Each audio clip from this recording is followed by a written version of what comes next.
আবারও চলে এসেছি আমার এই ছোট্ট সংসারে আমি সারাদিন কী কাজ করি সেটা তোমাদের সঙ্গে শেয়ার করতে।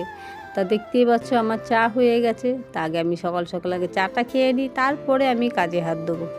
তা হ্যালো এভরিওয়ান, গুড মর্নিং সবাইকে। তোমরা সব কেমন আছো? আশা করি ভালো আছো। তা দেখো আমিও খুব ভালো আছি। তা দেখো আমার চা খাওয়া হয়ে গেছে। আমি চা খেয়ে এবার ঘরের বিছানাটা তুলতে এসেছি, কারণ আমি সকাল সকাল ঘরের বিছানাটা না তুললে ঘরটা মনে হচ্ছে গুছানো হয় না।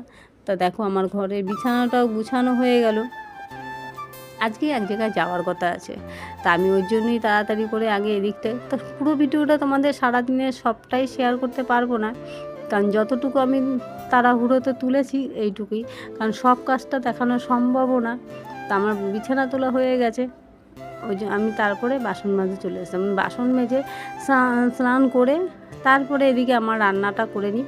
তা রান্না করে আবার ছেলেকে স্কুলে দিয়ে, তো স্কুলে দিয়েই আমি চলে যাব। দেখো আমার রান্না হয়ে গেছে। আমি দেখো কী রান্না করেছি সেটা তোমাদের সঙ্গে শেয়ার করছি। দেখো রয়েছে এদিকে চাকা চাকা করে আলু ভাজা করেছিলাম, আর এদিকে রয়েছে টমেটো দিয়ে ডাল, আর এদিকে করেছি বেগুনের ঝাল সর্ষে বাটা দিয়ে করেছি, আর আলু পটলের তরকারি। তার সঙ্গে রয়েছে কিছু পাঁপড় ভাজা আর একটু স্যালাড রয়েছে। তা আমার ভিডিওটা কেমন লাগছে অবশ্যই কমেন্টে যাবেন। চলো টাটা।